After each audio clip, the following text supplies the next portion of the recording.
Assalamualaikum warahmatullahi wabarakatuh. Halo anak-anakku yang sudi dan solehah. Apa kabar kalian hari ini? Semoga kita semua selalu diberikan kesehatan. Amin.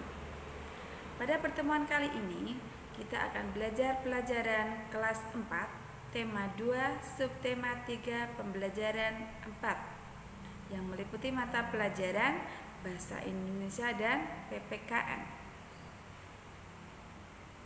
Pelajaran yang pertama adalah Bahasa Indonesia. Adapun tujuan pembelajarannya yaitu 1. Setelah memperhatikan penjelasan guru, siswa dapat menulis teks petunjuk dengan tepat. 2. Dengan berdiskusi bersama orang tua, siswa dapat menyajikan teks petunjuk dengan tepat. Berikut ada hal yang harus diperhatikan dalam menulis petunjuk. Jadi sebelum kita menulis petunjuk, kita harus mempelajari dulu hal-hal apa saja yang harus diperhatikan dalam penulisan petunjuk. Yang pertama adalah menulis secara urut. Jadi kita harus menuliskan petunjuk urut dari awal sampai akhir. Kalau perlu kita beri poin-poin atau penomoran. Jadi tidak boleh menulis petunjuk secara acak, harus urut. Yang kedua, menulis secara rinci dan detail. Dalam menulis petunjuk tidak boleh dipersingkat atau diringkas, harus ditulis secara rinci dan detail. Meskipun petunjuk tersebut terdiri dari beberapa poin atau penomoran ataupun terdiri dari beberapa paragraf, tetap harus ditulis secara rinci dan detail. Yang ketiga, cantumkan keterangan secara lengkap dan jelas.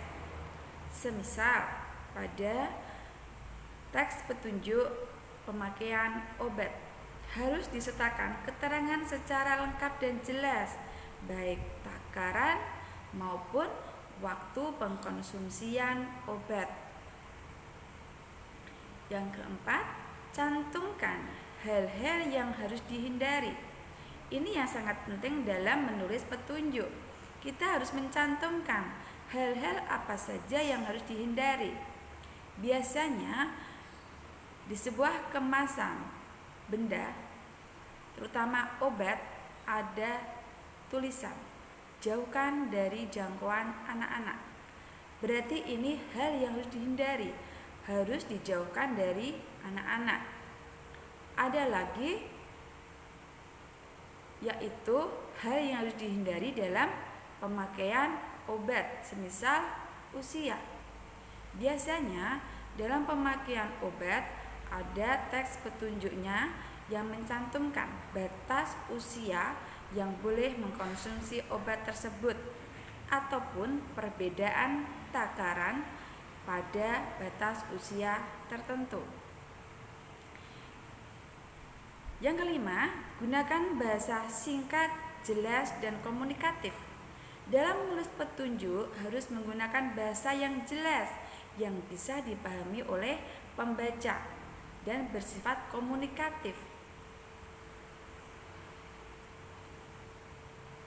Selanjutnya, harus menyertakan ilustrasi pendukung, sebagai contoh gambar. Gambar ini bisa mempertegas suatu penulisan petunjuk, jadi lebih jelas bagi yang membaca. Inilah hal-hal yang harus diperhatikan dalam menulis petunjuk.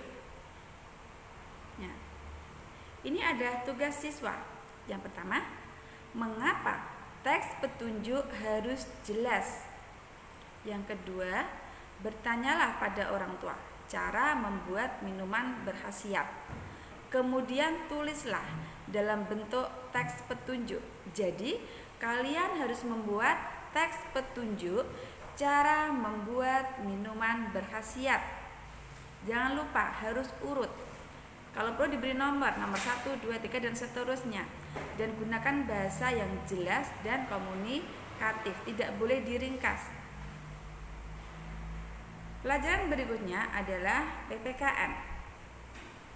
Tujuan pembelajarannya: 1. Setelah memperhatikan penjelasan guru, siswa dapat mengidentifikasi hak dan kewajiban dengan tepat. 2. Setelah memperhatikan penjelasan guru, siswa dapat menyajikan informasi terhadap pelaksanaan hak dan kewajiban dengan tepat.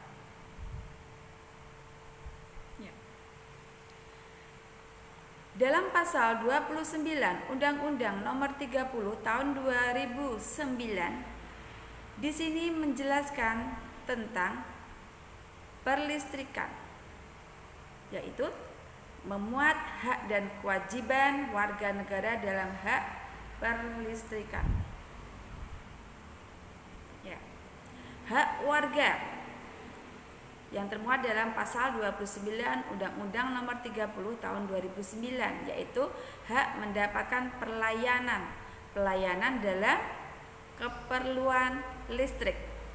Yang kedua, mendapat tenaga listrik secara terus-menerus dengan mutu dan keandalan yang baik. Jadi semua warga berhak mendapatkan mutu dan keandalan listrik yang baik.